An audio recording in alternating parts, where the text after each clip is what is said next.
Subscribe करें और bell दबाएं ताकि कोई खबर रह न जाए।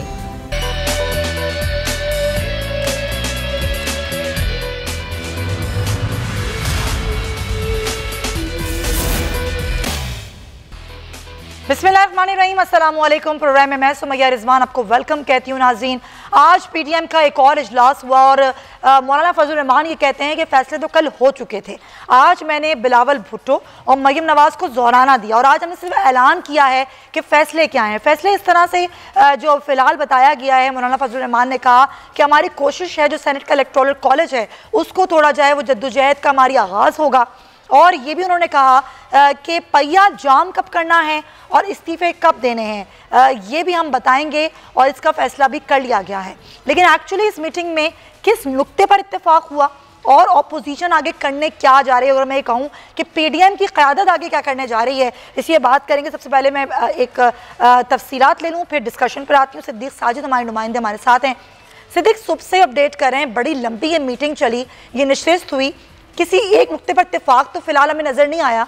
और लुब्बे लुबाब जो उन्होंने गुफ्तगू की मीडिया से, वो यही कहा कि चाहे वो इस्तीफ़े देने हों, चाहे पहिया जाम करना हो, लॉन्ग मार्च करना हो, इसका ऐलान किया जाएगा। आज तो ऐलान नहीं किया गया, तो एक्चुअली अंदर क्या बात हुई और क्या तय हुआ? मैंने कल भी आपसे गुफ्तगू के दौरान ये कहा था कि इनका किसी चीज, कल सरबराही इजलास था, उसमें भी इनका किसी चीज के ऊपर कोई इत्तेफाक नहीं हो सका था। और फिर जब रात को प्रेस कॉन्फ्रेंस हुई तो आपने देख लिया कि वही के खोदा पहाड़ और निकला चूहा वाला काम हुआ।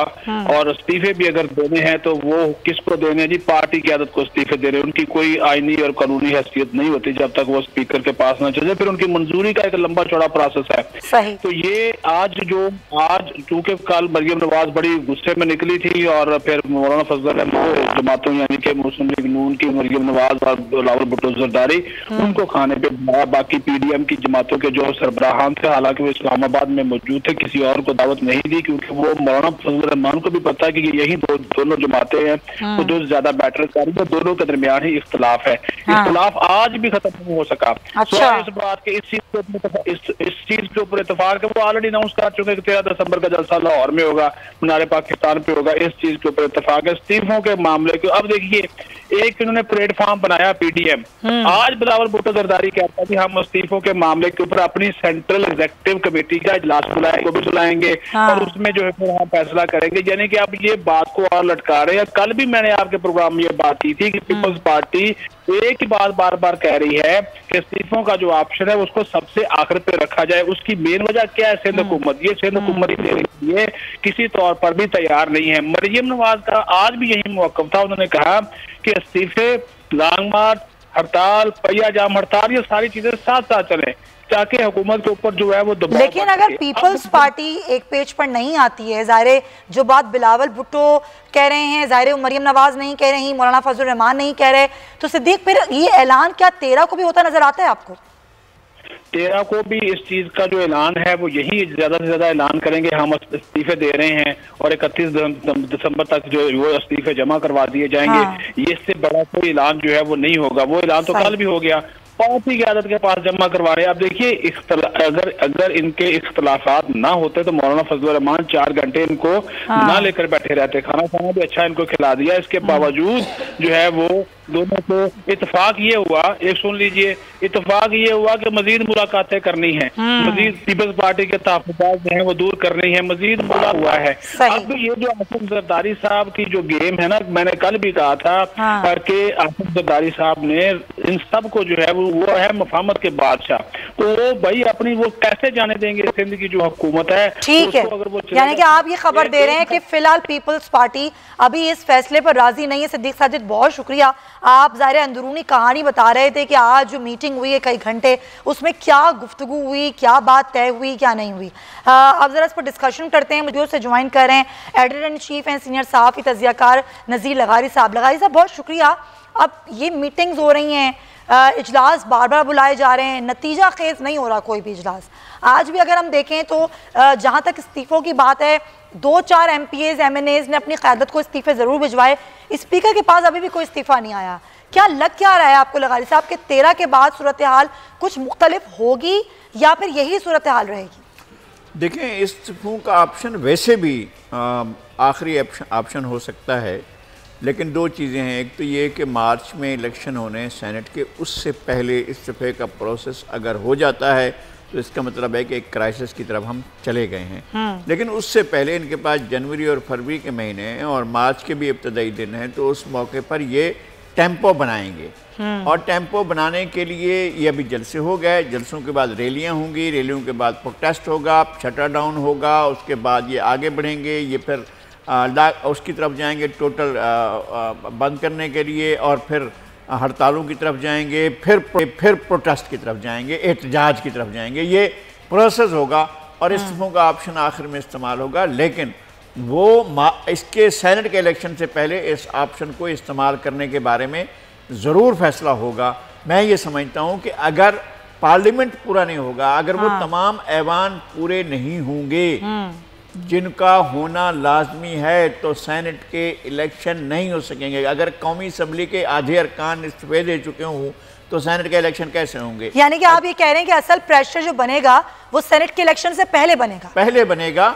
और ये तो खैर पता नहीं कहाँ से कह रहे हैं कि जनाब जनवरी में फरवरी में ये हो रहा है, जा रही है हुकूमत, फलां कर रही है, लेकिन हुकूमत के जाने के इस वक्त तो आसार नहीं है। ज़ाहिर है इन जलसों के जरिए तो हुकूमत नहीं जा रही। बिल्कुल ऐसा ही है। इसका अगला स्टेप क्या होता है वो देखना होगा। और ये नहीं समझना चाहिए कि जी बेकार है, खाम खा जलसे कर रहे हैं, बगैर जरूरी, कोई गैर जरूरी नहीं है। ये जलसे होना बहुत ज़रूरी था। इससे वार्म अप हुआ है सियासी माहौल, और सियासी माहौल जितना वार्म अप होगा उतनी ही परेशानी हुकूमती सफ़ों में नज़र आती है।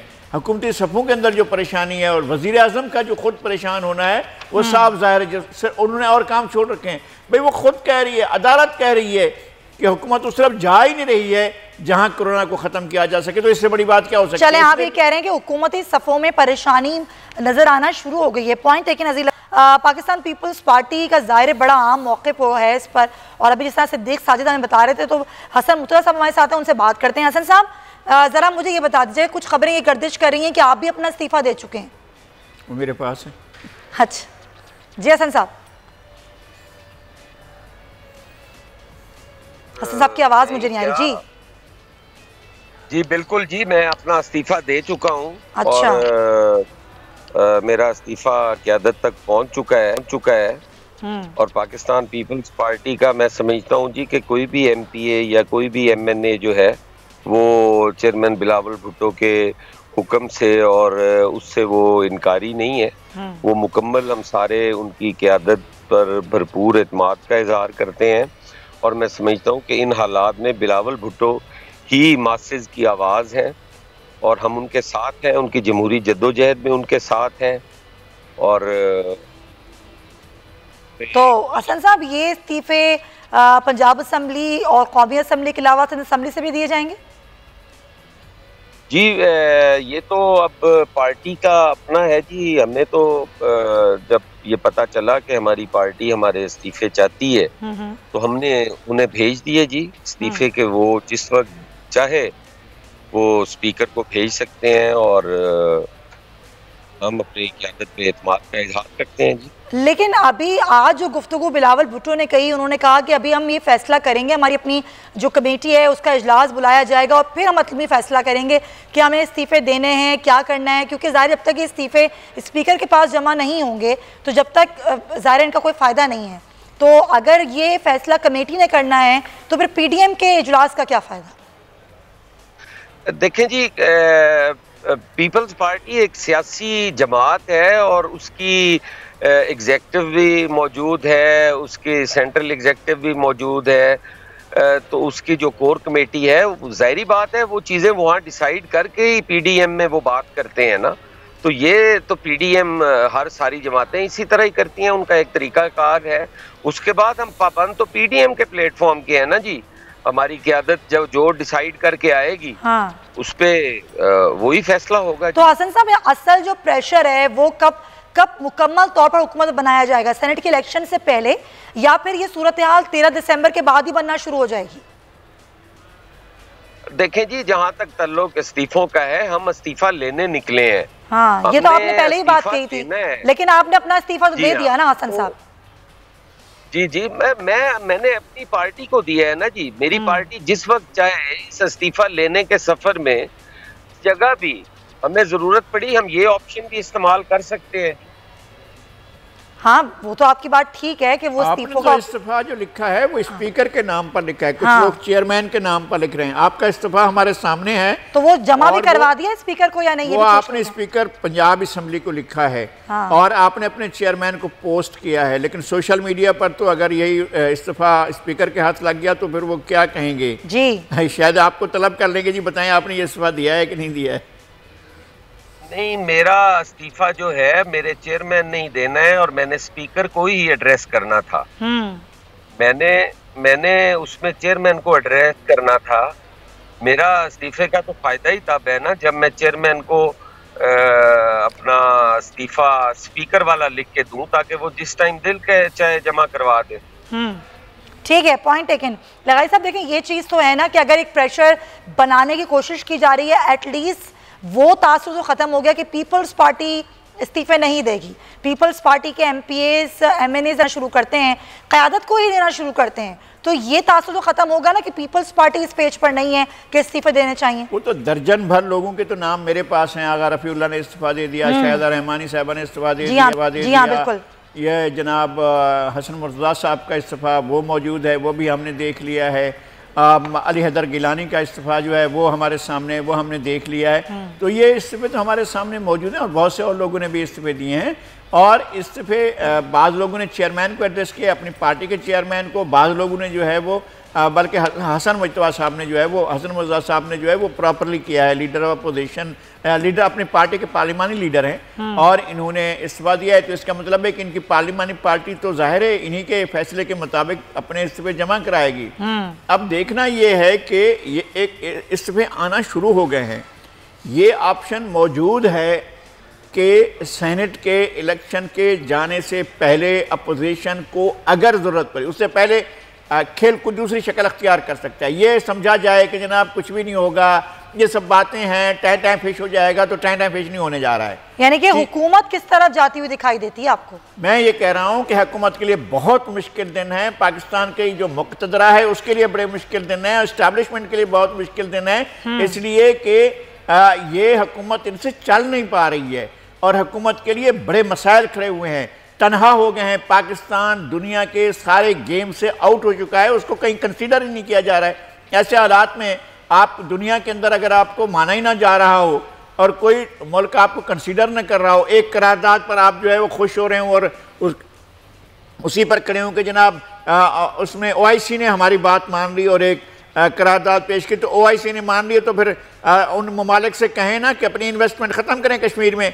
जो उन्होंने इंडियन ऑक्युपाइड कश्मीर में जो अपने पैसे लगाए हुए हैं और उन्होंने जो अरबों डॉलर की वहाँ इन्वेस्टमेंट कर रहे हैं, तो वापस लेकिन लगारी साहब ये तो माजी में भी नहीं हुआ, तो हम इतनी जल्दी एक्सपेक्टेशंस कैसे कर सकते हैं इस हुकूमत से?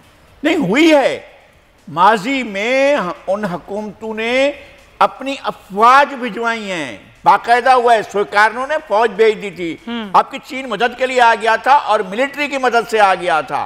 आपके दीगर इस्लामी मुल्क आपके साथ आकर शाना बाशाना खड़े हो गए थे और उन्होंने अपनी प्रेजेंस बताई थी कि हाँ हम पाकिस्तान के साथ, और पाकिस्तान के साथ ही खड़े होकर हम इंडिया का मुकाबला करने के लिए तैयार हैं। तो दुनिया के ममालिक आपके साथ बहुत बदतरीन हालात तो वो थे ना जो 71 वाले हालात थे, उस वक्त भी दुनिया आपके साथ आ गई थी और दुनिया में लोग आपके साथ, उस वक्त की लीडरशिप मुझे तो हैरत होती है कि ऐसी लीडरशिप थी, ऐसी कोताहबीन, ऐसी कोताह चश्म और ऐसी लीडरशिप थी जिसको आप कह ही नहीं सकते। मैं अब समझता हूं कि ये लीडरशिप उससे भी गई गुजरी है और उससे ज्यादा खराब हालात हमें आने वाले हैं, हमें बहुत खराब हालात। ये बात मैं चौहान साहब से पूछती हूँ, वो हमें ज्यादा सही बताएंगे। फयाज साहब, क्या वाकई ऐसा है, हुकूमत की पॉलिसीज ऐसी हैं जिसकी बिना पर जो पाकिस्तान है वो तनहा हो रहा है और ऑपोजिशन को मौका मिल रहा है कि वो खुलकर खेले? आप लोगों ने मौका दे दिया उनको? बिस्मिल्लाहिर्रहमानिर्रहीम। अल्लाह पाक के फजल व करम से इमरान खान साहब के आने के बाद वो तमाम ममालिक, वो तमाम इंटरनेशनल अदारे कि जिन्होंने पाकिस्तान के साथ रिलेशनशिप अनडिक्लेयर्ड बाइकआउट किया हुआ था, वो सारे के सारे ऑन बोर्ड हो रहे हैं। और मैं समझता हूँ कि बैलेंस ऑफ पेमेंट और बैलेंस ऑफ ट्रेड ये एक ऐसा यार्ड स्टिक्स है कि जिसकी बुनियाद पे एक तो मुल्क की इकोनॉमी भी जो है ना वो जज हो जाती है कि पॉजिटिव जा रही है या नेगेटिव, तो दूसरी तरफ जो है वो आलमी जो दुनिया है, अक़वाम आलम है, उसके साथ ताल्लुक का भी पता चल जाता है कि पॉजिटिव है कि नेगेटिव है। तो अल्लाह पाक के करम से आपका करंट अकाउंट डेफिसिट महाना की बुनियाद पे जो 21 अरब डॉलर हुआ करता था, वो आज अल्लाह पाक के करम से सरप्लस के अंदर जो है वो आना शुरू हो गया है। ये 2.25 साल में वजीर आजम पाकिस्तान इमरान खान साहब और PTI की हुकूमत की अनथक और विजिलेंट पॉलिसीज और मेहनत की बुनियाद पे है। अब ये जो करंट अकाउंट डेफिसिट खत्म होके जनाब सरप्लस में आपका जनाब बैलेंस ऑफ ट्रेड और बैलेंस ऑफ पेमेंट होना शुरू हुई है, उसके पीछे दूसरे ममालिक के साथ रिलेशनशिप्स हैं। रिलेशनशिप अच्छे हुए हैं तो आपकी एक्सपोर्ट बढ़ी है, सही। रिलेशनशिप अच्छे हुए हैं तो आपने अपने इंपोर्ट्स को कंट्रोल किया है, रिलेशनशिप अच्छे हुए हैं तो आपकी फॉरेन रेमिटेंस जो है ना वो बेहतर हुई है। तो मैं ये समझता हूँ कि ये ढकोसला है, ये आल पाकिस्तान लूटमार एसोसिएशन और बेगम सफदर अवान झूठों की IG है। आज से 2 दिन पहले कहती है जी 30 रुपए की रोटी होगी, और सारे TV चैनल वाले वो अपने अपने कैमरामैन भेज के लाहौर के तंदूर वालों के पास भेजते रहे कि पता करो कहाँ पे रोटी 30 रुपए की है। वो कहीं पे भी रोटी 30 रुपए की नहीं मिली। कभी कहते हैं 200 रुपए किलो अंडे हो गए हैं, कभी ये कहते हैं 400 रुपए दर्जन टमाटर हो गए हैं। अजीब बवेलियां जो ना बिलावल जरदारी और ये बेगम सफदर अवान। लेकिन उसके बावजूद महंगाई तो है ना फयाज साहब, ये कहना तो गलत होगा। ये भी सुन ले, अब ये भी सुन ले ना, आप भी जो ना वो एक टिपिकल लिखी पड़ी जो ना वो रटी रटाई चीजें ना दोहराया करें। नहीं रटी रटाई नहीं, हम सब तो गुजर रहे हैं महंगाई से। तो सुन लो ना, पूरी बात सुन लो। मैंने आज भी प्रेस कॉन्फ्रेंस में कहा है, मैं आपके प्रोग्राम में भी बता दूं, आज से 1.25 महीने पहले ये एक इशू था।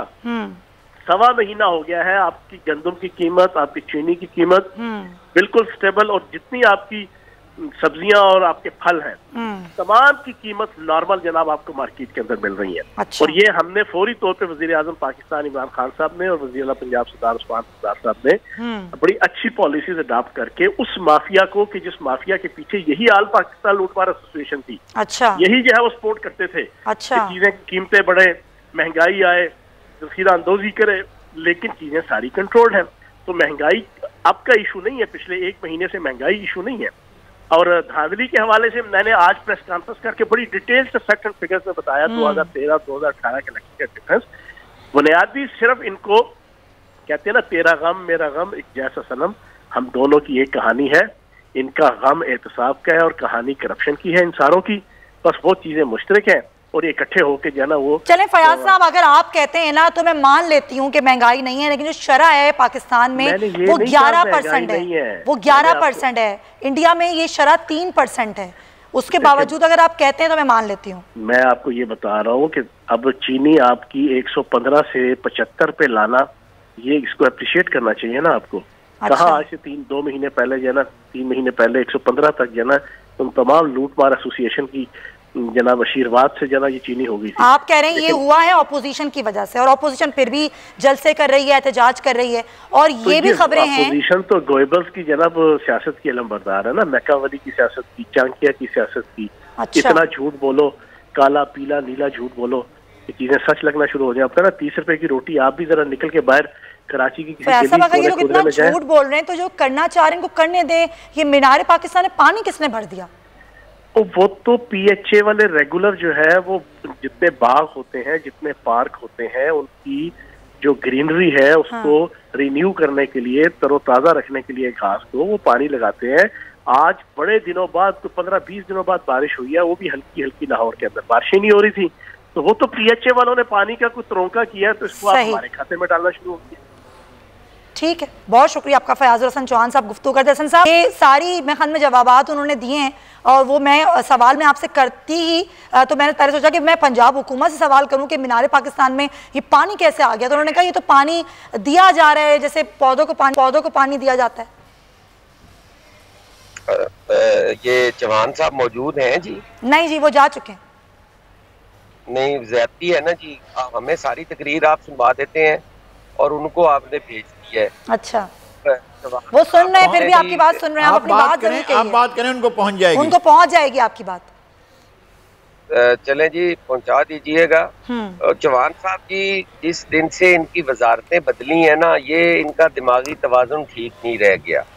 आप इनसे कोई भी सवाल करें, ये उसका अजीब सा जवाब देते हैं। कि जी लूट मार एसोसिएशन।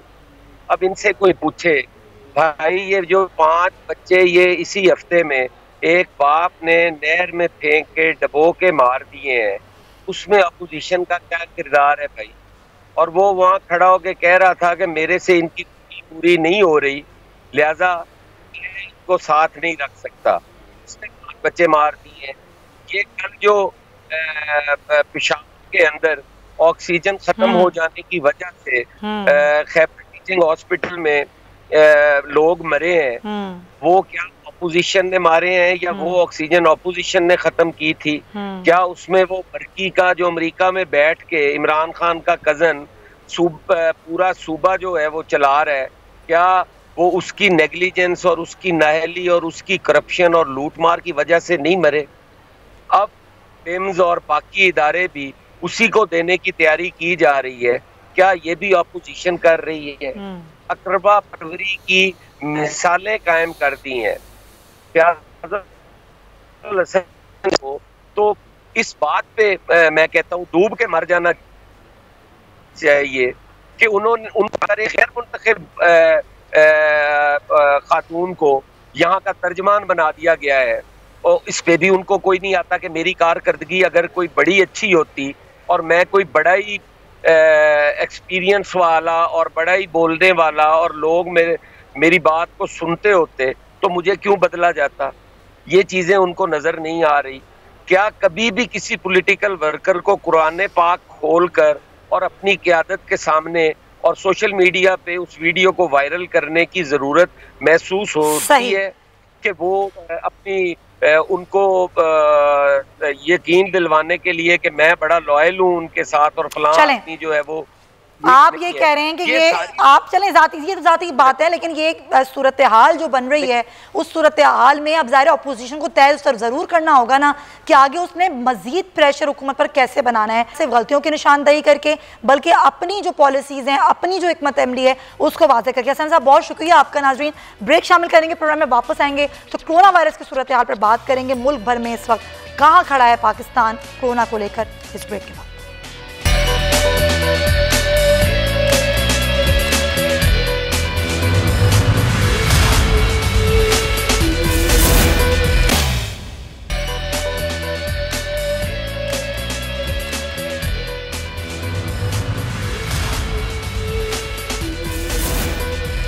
वेलकम बैक जनाब। कोरोना की तबाहकारियां मुल्क भर में जारी हैं। आज भी 2963 केसेस सामने आए हैं। अमवात भी रोज़ बरोज़ बढ़ रही हैं। और वैक्सीनेशन की बात अगर हम करें तो वैक्सीन में अभी भी पाकिस्तान काफ़ी महीने दूरी पर है, जिसके बारे में अभी कुछ हतमी तौर पर कहा नहीं जा सकता, क्योंकि जो वैक्सीनेशन प्रोग्राम है उस हवाले से भी बुकिंग भी पाकिस्तान ने शुरू नहीं की है। अलबत्ता बरतानिया में वैक्सीनेशन का जो प्रोग्राम है वो कल से शुरू हो गया। और अगर हम पाकिस्तान की बात करें तो पाकिस्तान ने एलोकेट ज़रूर किए हैं, एक रकम एलोकेट की गई है, लेकिन अब वो रकम किस तरह खर्च होगी, कब खर्च होगी, वैक्सीन फाइज़र की नहीं तो चीनी वैक्सीन कब पाकिस्तान आएगी, ये बहुत सारे सवालात हैं जो कि लोगों के जहनों में हैं। लेकिन जिस तरीके से केसेस बढ़ रहे हैं रोज़ाना की बुनियाद पर, सर्दियां हैं और ये सर्दियां और मज़ीद होंगी मुख्तलिफ शहरों में, तो कहाँ होंगे केसेस, इसी बात करने के लिए मेरे साथ मौजूद हैं इस हिस्से में प्रोग्राम के डॉक्टर इब्राहिम यूसुफ साहब। बहुत शुक्रिया आपका जल्दी इमराज के माहिर भी हैं, इस्तेमा स्पेशलिस्ट हैं, बहुत शुक्रिया। डॉक्टर साहब ये बताइएगा कि अब जो केसेस बढ़ रहे हैं और जिस तेज़ी के साथ बढ़ रहे हैं, अमवात भी बहुत ज़्यादा हो रही हैं, सर्दियां हैं और अभी सर्दियों का और भी मौसम शदीद होगा कुछ शहरों में, तो ये केसेस कहाँ जाते हुए आप देख रहे हैं जनवरी फरवरी तक? एक्चुअली अभी जो इस सीज़न में अभी जो देख रहे हैं ना विद इन वीक, हुआ ये है कि सडनली जो है 1-2-3 इन्फेक्शन एक साथ चल रहे हैं। कोविड तो सरफहरिस्त है ही, साथ में इन्फ्लुएंजा चल रहा है और साथ में जो है बैक्टीरियल नमूनिया चल रहा है साथ में।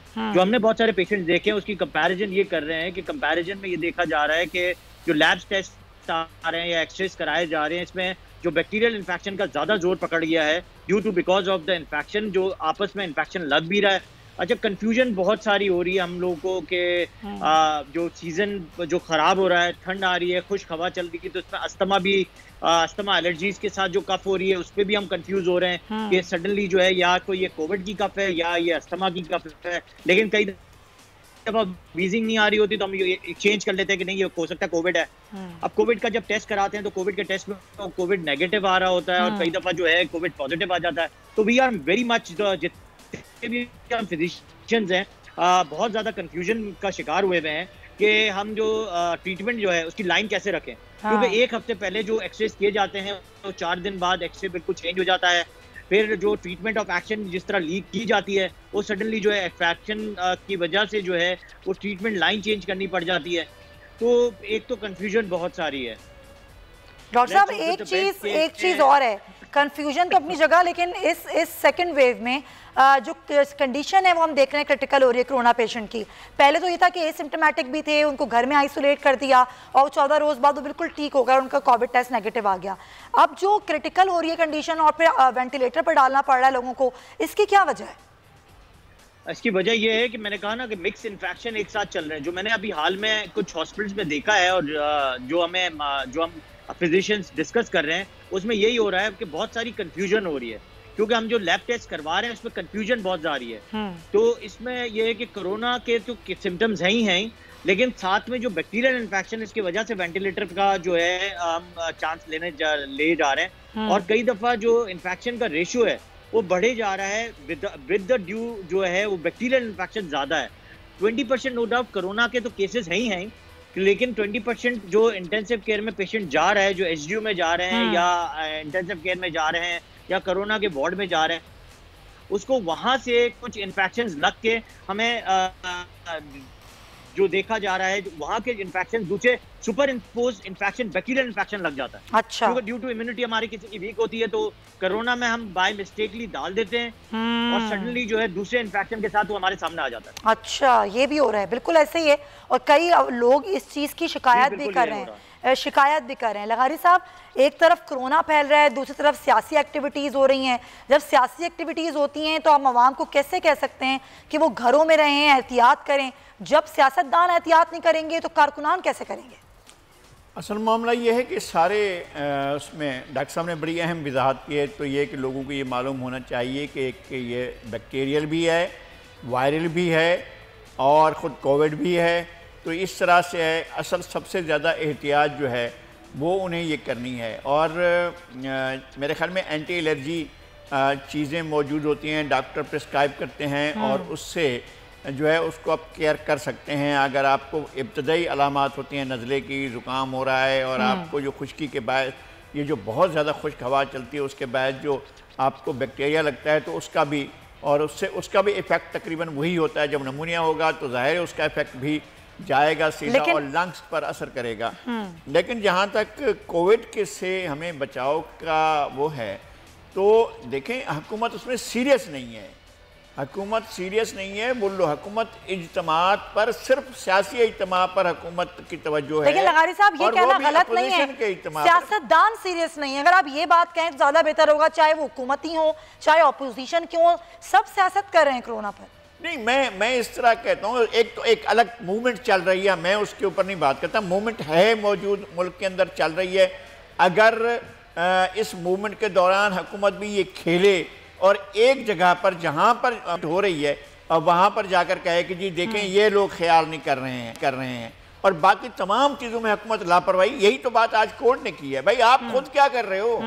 आप इस कोरोना की वबा को रोकने के लिए आप अपने तौर पर कौन से इक़दाम कर रहे हैं? जो बेदली से शुरू में मार्च, अप्रैल, मई में जो इक़दाम किए गए थे वो इक़दाम भी नहीं किए जा रहे ना।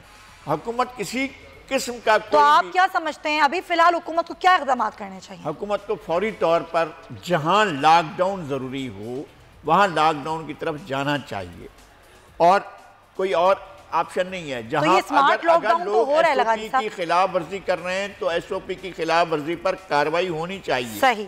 और आप लोगों को मैं दिन में कम से कम 10 जगह पर, 10 नहीं तो 5 जगहों पर तो ये देखता हूँ ना पुलिस ने घेरा हुआ है। पानी पीजिएगा लगारी साहब। देखिए मगर लगारी साहब एक पॉइंट ऐस करें, जो मेरा सवाल था कि जब सियासतदान एहतियात नहीं करेंगे, सियासतदान कोरोना पर सियासत करेंगे, तो फिर जो एक कारकुन है जो उनको फॉलो करता है, जो ज़ाहिर है उनकी अकीदत में, मोहब्बत में बाहर निकलता है, वो कैसे एहतियात करेगा? मैं ये कह रहा हूँ कि ये कोरोना की सियासत नहीं है, ये एक मूवमेंट है जो पॉलिटिकल पार्टीज चला रही हैं और वो इस हुकूमत के ख़िलाफ़ हैं।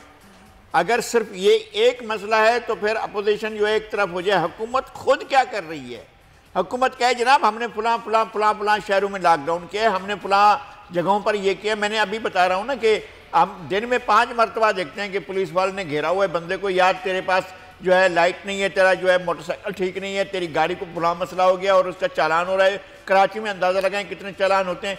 कितने लोग हैं जो कोरोना के मामलात में आपने लोगों को इस बात पर कहा कि मास्क नहीं पहना हुआ है, आपने आपके ऊपर कोई ऐसा नहीं है, ऐसा नहीं है। वो तो आपकी बात बिल्कुल ठीक है, कोई सख्ती नहीं है, कोई ऐसे फाइन्स नहीं है जिस पर लोग जो हैं वो एहतियात करें। डॉक्टर साहब आप किस तरह देखते हैं इन चीज़ों को? क्योंकि ज़ाहिर है आप डॉक्टर हैं, आप रोज़ाना कोविड पेशेंट्स और इस तरह के लोगों को देख रहे होते हैं, सूरत हाल आपके सामने ज़्यादा हमसे ज़्यादा होती है।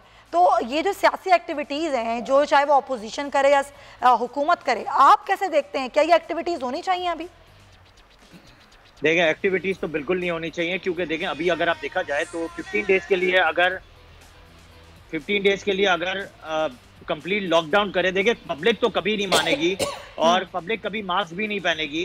आपको सिंपल हुकूमत को स्ट्रिक्ट फैसला करना पड़ेगा कि स्ट्रिक्टली अगर लॉकडाउन करेंगे तो ही ये मसले का हल होगा और बहुत जल्दी जो है हम उसको कंट्रोल पा सकेंगे। क्योंकि आपको मैंने बताया कि there is a very confusion between the infection और इन्फेक्शन। आपको पता है हर साल सर्दियों में एक इन्फ्लुएंजा का फीवर आ रहा होता है, फिर बैक्टीरियल नमूनिया ओल्ड एज पेशेंट्स को हो रहा होता है, एडल्ट पेशेंट को भी हो रहा होता है, बच्चों को भी हो रहा होता है।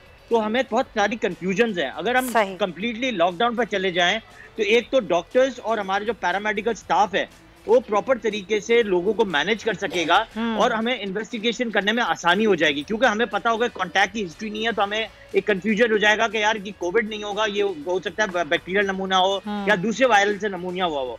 कोविड नमूनिया को पिक्चर को देखते देखते वो 1 हफ्ता गुजर जाता है और सडनली जो है वो पेशेंट जो है वो इंटेंसिव केयर में पहुंच जाता है।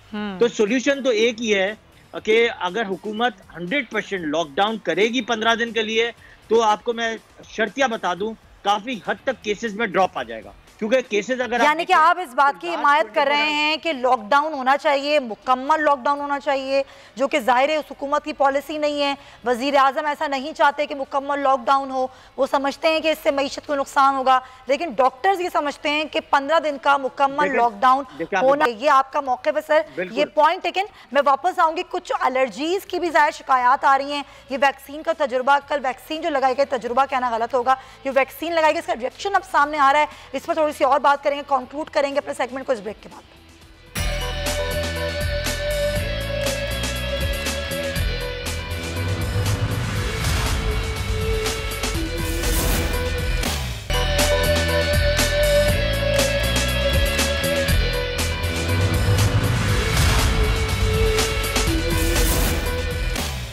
Welcome back. डॉक्टर साहब, ये जो कल बरतानिया में वैक्सीनेशन प्रोग्राम का आगाज़ हुआ तो ये पता चला कि तिब्बी हमले में से 2 अफराद ऐसे थे जिनको कोई एलर्जी के उनका माजी था और उस वजह से उनको वो एलर्जी की वजह से वो रिएक्ट कर गई जो वैक्सीन थी। तो क्या इस हवाले से भी कोई तहकीक सामने आई कि फाइज़र की वैक्सीन या फिर वो चीनी वैक्सीन, अगर कोई एलर्जी पेशेंट्स हैं और जिनके कोई एलर्जी के इस तरह के सिम्टम्स हैं तो क्या वो ना लगवाएं, ये कहा गया? नहीं, ऐसा नहीं है। देखें, हर वैक्सीन का कुछ ना कुछ साइड इफेक्ट होता है, चाहे वो लाइव हो, अटेंडेंटेड हो या डेड वायरस की वैक्सीन हो। अब ये जो फाइजर की वैक्सीन है वो आरएनए वैक्सीन है, इसलिए कि नई टेक्नोलॉजी से बनाई गई है, जिसमें एक आरएनए की पिक्चर आरएनए को सपोर्ट करेगी, जिसमें एंटीजन जो है एंटीबॉडी अंदर पिक्चर बना के डेवलप करेगी कोरोना के खिलाफ। अच्छा। तो इसका ये है कि देखें, आप एलर्जीज तो आप एक टैबलेट पोशन खाते हैं या ब्रूफेन खाते हैं या कोई भी चीज़ ऐसी खा लेते हैं जिससे एलर्जीज हो सकती हैं, तो उसके लिए हमेशा एक ट्रीटमेंट होती है, एंटी एलर्जी लेनी होती है और साथ में आपको उसको करना होता है। देखिए, अगर किसी की बॉडी में एंटीजन लेने की ताकत नहीं है तो वो भी लेगा और उसको एंटीजन। लेकिन डॉक्टर साहब, बरतानवी हेल्थ अथॉरिटी ये कह रही है कि जिन अफराद को एलर्जी है वो ना लगवाएं वैक्सीन, तो ये फिर क्या होगा अगर वो ना लगवाएं तो? देखिए, आपको बात बताऊं, देखिए ये एक अभी भी मिथ है और दूसरा ये अभी एक सब क्वेश्चन मार्क्स हैं, क्योंकि देखिए अभी ये सब ट्रायल हो रहा है। अभी ट्रायल होते होते उनमें 6 महीने लग जाएं, 3 महीने लग जाएं, 1 साल लग जाए। हर पेशेंट पे अलग एक ट्रायल होगा, हर पेशेंट की अलग एक स्टेबिलिटी बनेगी, एक अलग इन्फेक्शन का रेशो बनेगा। कुछ लोग इससे मुफीद हो जाएंगे, कुछ लोगों को इन्फेक्शन हो जाएगा, कुछ लोगों को फ्लू लाइक इलनेस हो जाएगी, बहुत सारी चीजें डिफरेंट तरीके से जो आपको सामने नजर आएंगी इस वैक्सीन के बाद। लेकिन डॉक्टर्स तो ये भी कह रहे हैं ना कि ये कोई मुकम्मल हल नहीं है वैक्सीन, ये कुछ अरसे तक बचाव जरूर दे सकती है। तो वो कुछ अरसा, वो कितना टाइम होगा जब तक ये वैक्सीन लगाकर आप महफूज रह सकते हैं कोरोना से? देखिए आपको बात बताऊं, अगर आप पुराने वक्तों में चले जाएं कि स्पेनिश फ्लू में चले जाएं, एबोला में चले जाएं, स्वाइन फ्लू में चले जाएं, देखिए उनमें भी आप देखिए डेथ रेशियोज बहुत ज्यादा थे, और वो भी अब जो अफवाही हवा आई थी वो आहिस्ता आहिस्ता करके हमारे जो अर्थ है वहां से चली गई। तो उम्मीद तो यही है कि देखिए दुआ करनी चाहिए कि ये चीज आगे जाके इतनी दुनिया में हार्ड इम्यूनिटी आ जाए कि ये चीज हमारी बॉडी के अंदर ही इम्यूनिटी डेवलप कर ले, और इसके बाद ये हवा में से जो है जो हमारे जो एंटीबॉडीज बना रही है उसमें वो खत्म हो जाए, वो ज्यादा बेटर है, उसकी वैक्सीन की जरूरत ही ना पड़े। देखिए इन्फ्लुएंजा की वैक्सीन की जरूरत पड़ती है, लेकिन अगर आप देखें कि स्वाइन फ्लू है, स्पेनिश फ्लू था, बर्ड फ्लू है, H1N1 है, उनकी वैक्सीन की कभी जरूरत नहीं पड़ी और जाहिर है वो हर्ड इम्यूनिटी की तरफ चला गया इंसान, अब वो फ्लू होता भी है और वो ठीक भी हो जाता है, मेडिसिन भी काम कर जाती हैं। तो जाहिर है अल्लाह करे कि आगे जाकर इस पर भी इस तरह कोई हल निकल आए। लगाए साहब बस कंक्लूड करेंगे, जाहिर है वैक्सीन देखें तो अभी हमारी हुकूमत अभी उस पर कोई बुकिंग्स वगैरह तो नहीं शुरू कर चुकी, तो फिलहाल हमें वैक्सीन के बगैर ही कुछ अरसा गुजारना होगा, और जो अरसा हम गुजारेंगे वो हमें दीगर डिजीज़ भी हैं और वही मिक्स हो रही हैं सब चीज़ें कोविड के साथ। तो एक्चुअल पैगाम क्या देना चाहेंगे आप तमाम लोगों को कि वो करें क्या और बचें भी और खबरदार भी रहें इन चीज़ों से? लोग अपने आप को सेफ रखें। पहली बात यह है कि नहीं आपको हजूम में जाना चाहिए तो आप हजूम में ना जाएं। आपने अगर बहुत ज़रूरी है बाज़ार में जाना तो जाएं, वरना ऐसा नहीं है कि आप जो है वो बच्चों को लेकर, फैमिली को लेकर, घर वालों को लेकर आप चल पड़े। और जैसे हम बारात लेकर जाते हैं इसी तरह से शॉपिंग के लिए जो है बड़ी तादाद में लोग चले जाते हैं।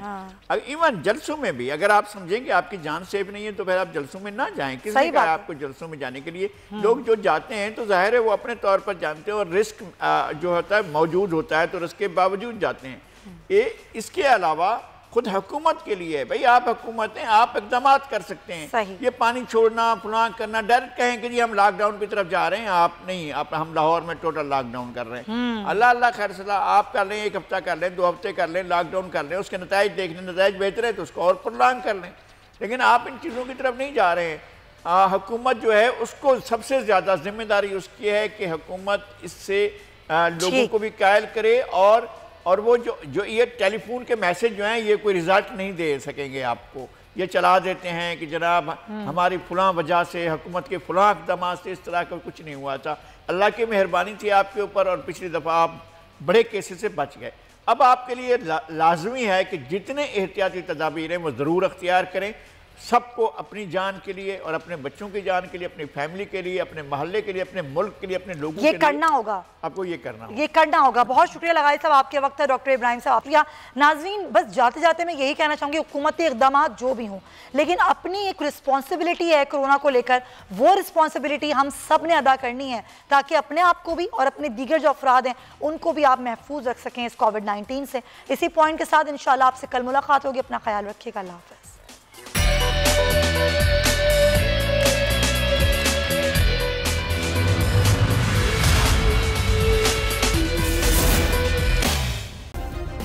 सब्सक्राइब करें और बेल दबाएं ताकि कोई खबर रह न जाए।